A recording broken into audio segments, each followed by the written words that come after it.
friends, this video on squares and square roots part 1 is brought to you by examfear.com. No more fear from exam.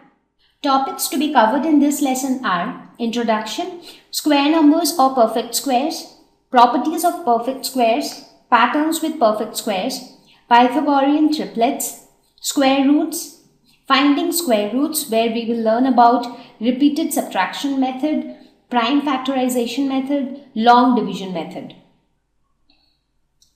Now, what comes to your mind when you think of a square? So this chapter is primarily about squares and square roots. So we will come to square roots later. First, let's discuss squares. Now, you might be thinking that, okay, we have already learned about squares. So square is a geometrical figure with all the four sides equal and the four angles also equal. And each angle is equal to 90 degrees. So this is a square. As you can see here, each angle 90 degrees, all sides equal. That's a square. Yes, perfect. You are right. Now, how do we find the area of a square? So let's say that if this is a square A, B, C, D, and let's say that each side of the square is 1 centimeter in length. So that's the length of each side. So how do we find the area of this square? So the area of the square would be side into side, that is length of each side multiplied by length of another side. So that is 1 into 1. So that's how we find the area of the square. Okay. Now what happens if we increase the size of the square? For example, here also this is a square, but this time each side measures some 3 centimeters in length. So this time what would be the area of the square? This would be 3 into 3. So 3 into 3 is 9. So 9 centimeter square would be the area of this square. Similarly, if you have a still bigger square where each side is 5 centimeters, then what would be the area? So in this case, the area would be 5 into 5, which is 25. So 25 centimeter square would be the area. So what are we actually doing to find out the area of the square? So we are primarily multiplying a number by itself. If you see here, 1 is multiplied by itself, that is 1. Here 3 is multiplied by itself, that is 3. 5 multiplied by 5. So every time you want to find the area of a square, doesn't matter how big the square is, because the size of the square depends only on the length of each side. So it doesn't matter what is the length of each side, but every time you find the area of the square, you are going to multiply a number. That number represents the side length with itself.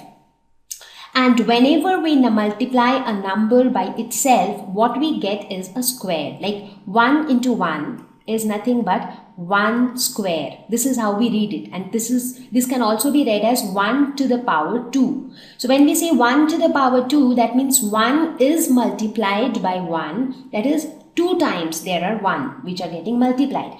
3 into 3, this can be written as 3 square, which is 3 to the power 2. Similarly, 5 into 5 can be written as 5 square or 5 to the power 2. So here in this lesson, our focus is not on the geometrical shape square. Rather, our focus is on squares of numbers like 1 square, 3 square, 5 square. So in this lesson, we are going to talk about these squares. Now let us look at another interesting example to learn a step further about squares.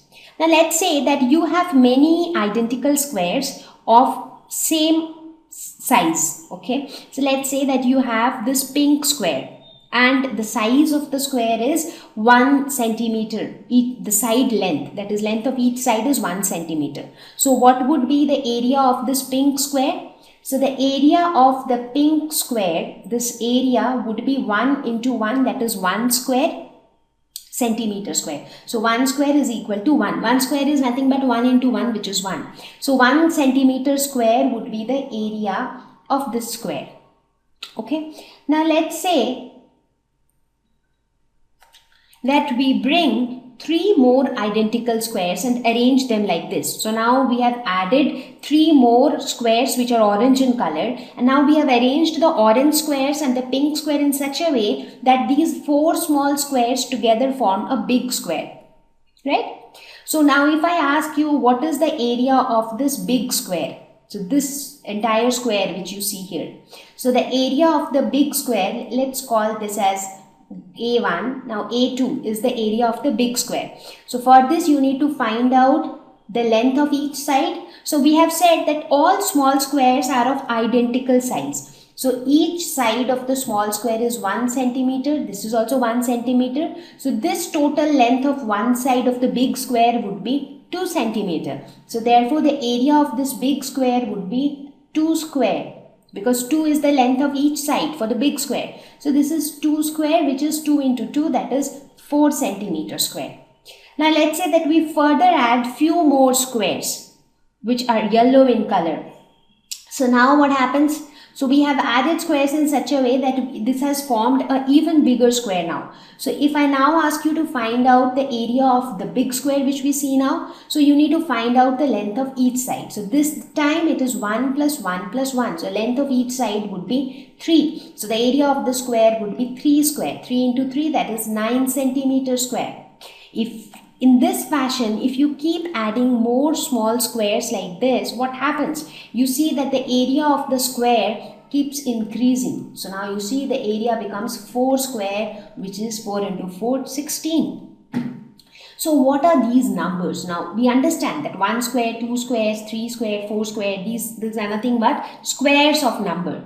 But what about these numbers? 1, 4, 9, 16. So these are the numbers which are called square numbers. Why are they called square numbers? Because we obtain these numbers by squaring some number. For example, if you want to get 4, you can get 4 by squaring 2. Similarly, you can get 9 by squaring 3. You can get 16 by squaring 4. So therefore, a special name has been given to all these numbers like 1, 4, 9, 16 and so on. And they are called square numbers, or they are also called perfect squares.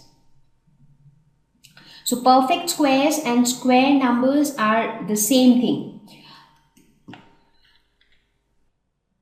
Thank you. Please visit examfear.com for free quality education. You can learn with a simple 4-step learning process wherein you can watch video lessons, you can ask your questions, you can refer notes, and you can take a free online test. We have content for class 6 to 12 on physics, chemistry, mathematics, and biology along with practical videos. So please subscribe to our channel for daily updates. Thank you.